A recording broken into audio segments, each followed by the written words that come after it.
And it's Saturday morning once again. Thanks for coming around. And this is actually what you're watching this on now is a brand new camera, courtesy of the Crazy Scotsman. Yes, Crazy Scotsman. What an awesome! You know what? You didn't have to do it, but I had got received a package in the mail, and the package happened to be a camera that you're watching this or viewing this on this show. So the show is brought to you courtesy of the Crazy Scotsman with the new camera here.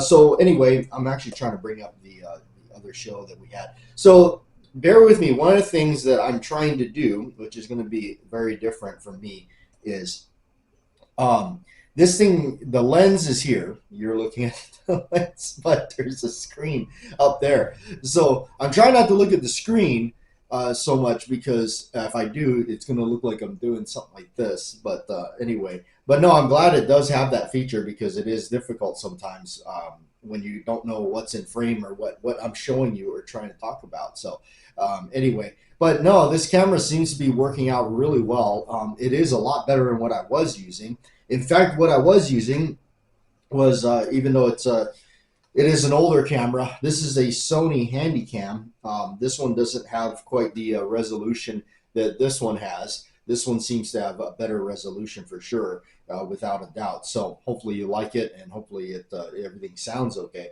But you know, in a pinch, I had to use this because the other camera, the other Canon cam we had, the memory card quit reading. I don't know what was going on with it. It just seemed to kind of hiccup on us. So, but we got this one, and then we were doing the show, just trying to patch things through and everything. And then, of course, Crazy Scotsman sends us this one, which is pretty awesome. It actually does shoot up to 4K, but because I don't have the proper equipment to render 4K videos, I'm not, but I'm fine with it. I mean, you know what? Heck, my eyesight is not even that good anyway.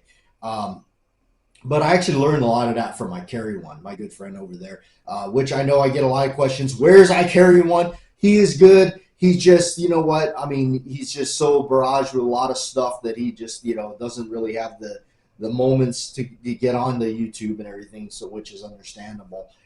It can be difficult. It's time consuming. So, yeah. But he actually taught me a lot about how a lot of that stuff goes, rendering different resolutions of video and all that. So, and like I said, mostly what we do here, I feel like is with the radio show and everything like that. It's a work in progress. We'll be getting to places that we want to get to in the future and all that stuff. But anyway, well, what we got here is really cool. I think it's really awesome. So anyway, I want to go ahead and read your comments. Again, in no particular order. If your comment wasn't read, like I said, it could. I don't know. We had a weird issue where we were missing Slimfire for a while there, but as we were communicating through some of the comments there, that he was commenting. He was here, but his comments for whatever reason wasn't showing up. I don't know what was going on there, Slim, but it seems to be fixed now. It seems that I'm seeing you. I've seen your comments. So again, we do apologize. We don't know what's going on. Sometimes things happen. There is moderators for the channel, and who knows what could go down. So anyway, we got some comments here. Let's go ahead and read them, and let's see what we got. First one up is from Jeffrey Richardson. Great coffee and great gun. Yes, I've already drank my coffee this morning because it's been an early start for us. So we've already drank the coffee. All right. This one comes from the Gun Enthusiast. That's my brother over there in Texas. Really good guy. Awesome stuff. He's got, he just featured a short on one of his Colt double actions. Really, really nice. I wanted to reach in the screen and just grab it. All right. I really, really love to fire something like that. That is so cool. But anyway, beautiful Colt brother. Have a great weekend. And that's from the enthusiast himself. All right. And Beretta 9mm USA, another fantastic radio show episode. Brother, indeed. More Dr. Loomis made Halloween 2 1981. Yes, if you missed out last week, we were talking about that. Again, I felt that Halloween 2 was almost like the same as Magnum Force, where they understood what was the good formula, what was making it popular, and hence Dr. Loomis. Yes, the scene where where he's reloading his wheel gun with the sheriff bracket was indeed top tier. Yes, like I said, if you watch that carefully, he like grabs one of the rounds and he's got it in his mouth. It's pretty funny. A favorite scene of mine is the U.S. Marshal car scene. What do you fellas normally do? Fire a warning shot, right? And blast the window right out. I was thinking that was the scene you were talking about. Thank you for mentioning that. But yeah, that is another really funny scene. That's a pretty good one. I mean, you know, everybody in that car is deaf. All right. Um, that Jack, your Colt reproduction 1911 is such a vibe. Thank you for showcasing that beautiful pistol to us again. Yes, it has been on the channel. We've unboxed it. We've done some stuff like that with it. In fact, if you want to see probably the best close-up video of it, go to I Carry One's channel. He did a video on it. So, and he does a wonderful job of that. Better than I could ever do. All right, have a wonderful weekend. That's from Young Beretta. There, my fellow left-handed shooter. All right. And the crazy Scotsman himself. We have seen so many either disappear or unfortunately pass away. For me, this has always been a tough one because when I got into this, we had a member of our community get sick with cancer. Yes, the horrible thing. Good old C-Max Arms YouTube has been a blessing, yet almost seems like a curse sometimes.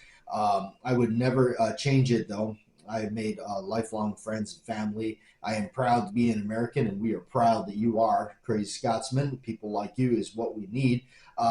This is thanks to all for giving me the encouragement and drive to do so. The retro firearms from Colt have been pretty good so far. I'm actually more disappointed with their newer offerings. Sorry to hear that.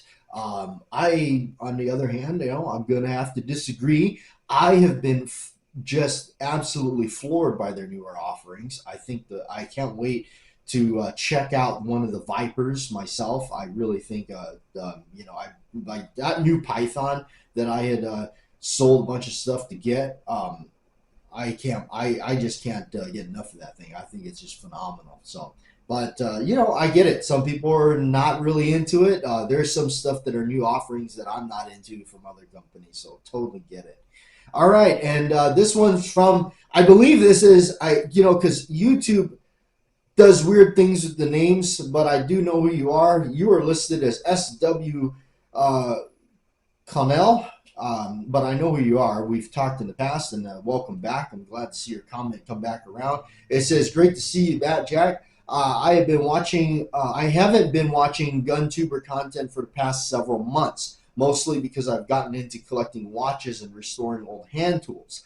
I still carry a 1911 as an EDC and still go out to the range regularly. This early Saturday morning over coffee, I wanted to see your channel and a few others I've neglected. That special Colt you have is beautiful. I don't know that I could not give into the temptation to fire it even once. Stay safe. Stay well, my friend. See, I told you my eyesight. I can't even, so that's why 4K. That's why I never really got into the 4K DVD or Blu-ray thing that they're doing, because you know what? I don't even think the resolution would matter to me. Blu-ray is good enough. LED 8541, great video, love the Colt. But I'm glad to see some of you back around and checking out the channels. I too, I'm guilty of it. I don't watch a whole lot of firearms YouTube channels. I really don't. I watch a lot of other things that are, I like. My major thing is I love a lot of other channels like Jason Brandt that does a lot of So Bad It's Good. He's a movie review channel that they poke fun of a lot of really terrible B-rated movies that even a lot of those I've never seen, never even heard of. But they do a lot of stuff like that. Pizzal is one of my other favorites. He does a lot of horror stuff. And then there's the Grim Life Collective, which those two, they blew up so fast. It's awesome, man. They go and they do the travels. They check out a lot of horror stuff, location scouting and things like that. They've done a little bit of stuff with some, serial killer stuff that's a little bit too morbid for me, but they do some pretty awesome stuff. Anyway, Sean Lee, love that the Colt 1911. Thank you, Sean. Appreciate that. Christopher, this is actually a pretty okay. I'm going to read this comment, and I'm going to tell you something that I couldn't agree more with this comment. I know it's some people at first when I read it, I was like, oh, this, I wasn't sure what to really think of it, but I'm going to elaborate on this a little bit here. All right, Christopher says, I'm a shooter, not a collector. Okay, cool. For starters, right there, that definitely is a split road. I'm a little bit of a shooter, but I am mostly a collector. I mostly collect. There's stuff I got that, even though I have no problem with shooting it, I've never shot, if you can believe that. There's just stuff in my collection that, that's true. I've never shot it.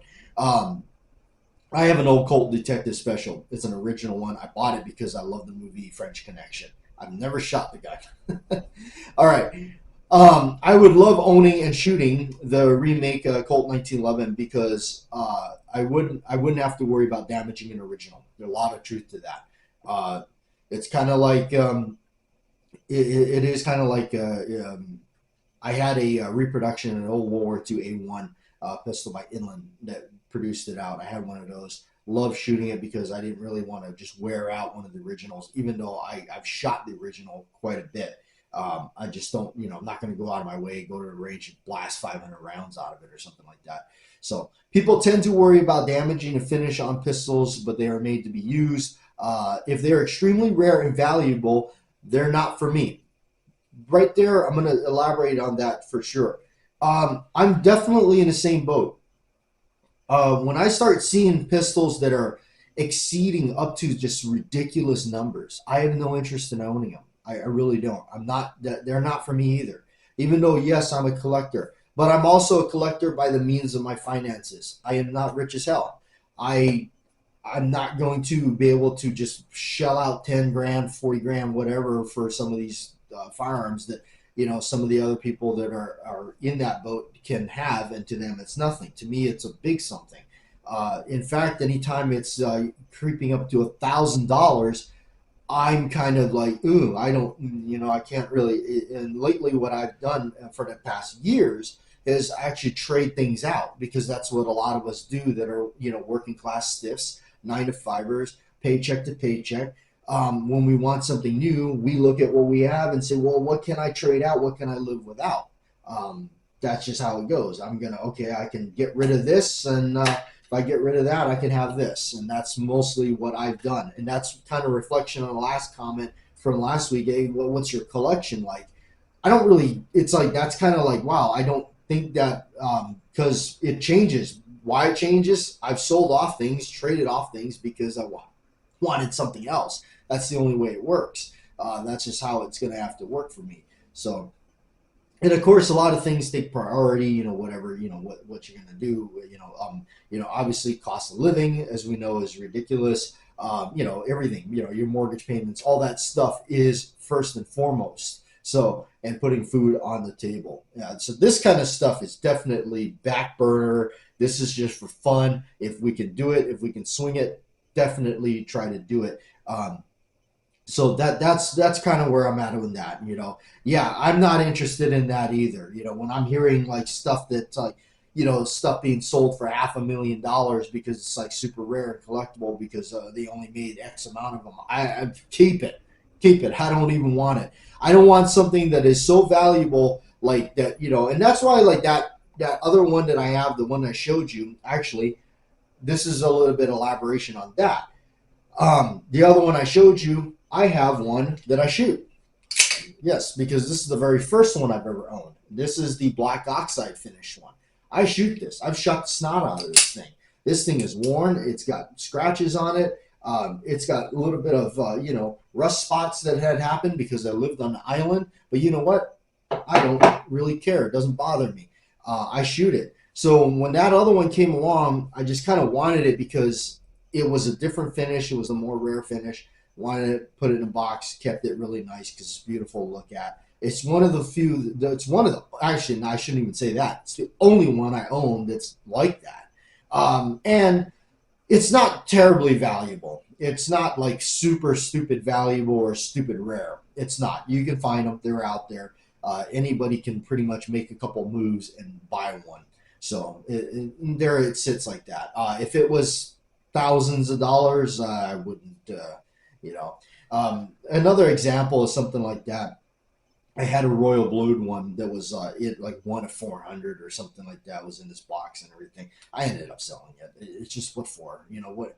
Anytime you handled it, you felt like you needed white gloves and all that kind of stuff. Also, little collector's tip for all my fellow collectors out there: anytime a company makes something with the intention of it being commemorative, collectible, something like that, you'll see some Colt 1911s with all this engraving on it, or beautifully polished and blah blah blah, and it's like signifying something, or some event, some person, something like that. They really have a limited collectability value.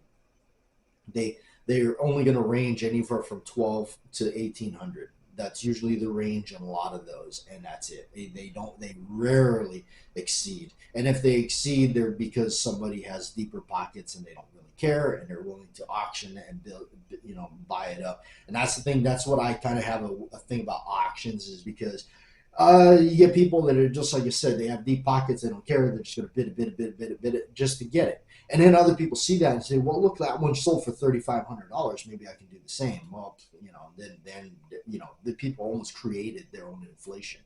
So anyway, enough of that. There it is. But good comment. Actually, definitely has a lot to truth to it. And definitely, even though I am a collector, I shoot a lot of my stuff. And if I can't shoot it or take it out to the range and enjoy it, I kind of don't want it, because to me that's just the added bonus at the end. That's like, back in the year, the back in the day, 30 years ago, whatever. My grandfather used to connect all the firecrackers, the big string of them in the line, and put the big box on the top, if you know what I'm talking about. And that box would go up and boom, going out and shooting these things. That's like having that box, So that's the extra bonus. Slim Fire. There you are, Slim Fire. Left a comment earlier, but it didn't show up. Any help would be appreciated. Thanks, Slim. I do not know, my friend. I don't know what happens. It's just, I don't really know. But I went through and I checked, and I see all your comments now, so who knows what was really going on. Well, we were concerned about you. I was definitely concerned about you. I was hoping nothing happened to you. So you did respond to that. I appreciate that. I find now. Slim says he was in Florida during Hurricane Milton. Man, I tell you, our thoughts and prayers go out to so many people that have, got hit with this crazy hurricane weather and stuff like that, and lost everything, including loved ones, and people's lives were lost at the worst case scenario. All right. Taking care of my mother-in-law, we fared better than a lot of other people in the state. It's unfortunate that a lot of people did, like I said, but I'm glad you're okay and you fared out pretty good in that. Luckily, I got the gas the Saturday before the hurricane. There was no gas to be found on Wednesday. Thanks for checking on me, Slim. Yes, you're very welcome. I'm glad you're okay. I'm glad you're back with the show. All right, Joe. There's some Joe P here. If you got a coffee, swig of coffee for Joe. All right. Wow. I don't think I've heard anyone mention Suncoast in years. That was back when malls were cool. Bookstores, hobby stores, toy stores. Yes, KB toy stores. I definitely love KB toy stores. I'm sure my parents did not. We had a local toy store called Jungle Gyms. And my mom, looking back, she goes, "Man, and that was the most expensive toy store." And Woolworth, I don't know why, but Woolworth was one of my favorite places to go, probably because they had a toy section. Record stores, cigar shops, Hickory Farm stands. Yes, Hickory Farms. Good stuff, the best part of the holidays. Orange Julius, now sadly just clothing. And really sad to hear about the women, the woman with the toy website. Yeah. Um, anytime, like I just hate that. It's like, and that's the downside of doing all this kind of stuff. It is honestly like I stay away from all the social media stuff. I really do. It is just, it's turned so wicked and weird and just all that. This thing is what we do here is pretty, it's fairly controlled in what we do and what we showcase. But yeah, when you got just people that are creeping on people, man, that's just taken to a whole nother level. You literally got to stalk people down from trying to track them on YouTube or their social media. I mean, come on, man, get a life. So anyway, yes, there we go. A lot of cool comments and everything. So we have some other things to talk about, and this is actually in regards to some of the stuff that we were talking about in cost and all that kind of thing. We already kind of touched a little bit on this one. This is the black oxide finish coat that that I actually shoot and enjoy it. It's a lot of fun to shoot. I really like it, although there's better ones to shoot. But every time you're feeling like you just kind of want to, take the clock back a little bit and shoot one, this is definitely, and you can hear it rattles, as Colt is pretty generous with their slide to frame fits. We got that one. We did talk about I did a short video just really to test out this camera right here on Catalan colored grips is more like what I should be saying in there, but it was just a testing. But I kind of whipped these up for my Mark II and was trying to do the color on them. Let's see if you can see those right there. The color is kind of what I was trying to go for on this. The other one here that I wanted to touch on would be my love for all the Italian replicas. This is another real prime example of I have no issues with reproduction stuff or copies of it, and especially when it comes to the cowboy western stuff. A lot of these are coming out of Italy. This one is this one's imported by Cimarron, this is a Uberti. This one's a Uberti, and I don't care about either if it's Uberti or Pieta. I have my rooster shooter's a Pieta. Of course, you see I put the stocks, the yellow aged, the aged stocks on there. These are really aged. But this is this is my 3840 that I shoot mostly if I shoot single action. These things, back when I was picking them up, they were like, 450, 500, really good. I mean, I don't know what they're at now. I haven't, looked at them for a long time, but, again, boom. I don't mind having this, I can shoot it, enjoy it. It's got a couple scratches here and there that's happened. I don't go out abusing it, but, don't mind if I put it in a holster and it gets a little wear or something like that. That's okay. It's made to be enjoyed, and it didn't cost $3,500 or something like that, so there again, it's like I wouldn't be interested in that when it costs that much. I'm like, oh no, I want to actually enjoy the thing, and so this is a really cool one. The 3840 got me really, I really started getting into that 3840 cartridge because I just thought it was so cool, and it looks awesome. Now I did have a weird hiccup with it when I first got it. If you're going to get into 3840, you got to paying attention to the powder. What the type of powder you're using is really important. I was having some issues where the chambers were a bit tight on mine. They definitely were. You could get one cylinder full off, but then when you go to do the next one, some of them would get really too tight. The cool shop I got this from, the old mom and pop place, I went back and I talked to him about it, and he says, "Oh, let me take a look at it."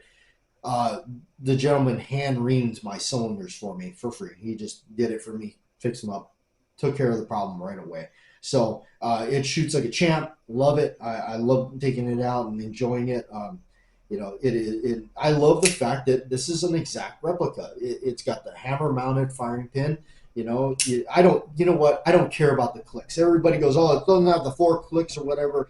I don't care. You know what? They changed it to 3 clicks. It doesn't bother me at all. I didn't do anything to this thing. I didn't, no action job or anything like that, because I'm just going to a range and plink in and popping paper and every now and then roll some steel and and all that kind of things, and just having fun with it. So I really don't care about any of that other stuff. So anyway, there it is. That's the Model P, I believe, in 3840. A really cool revolver. So anyhow, hopefully you enjoyed this week's show with the new camera. I will get this thing looked at and everything and get it up for you, and hopefully, yeah, you enjoy it, and hopefully everything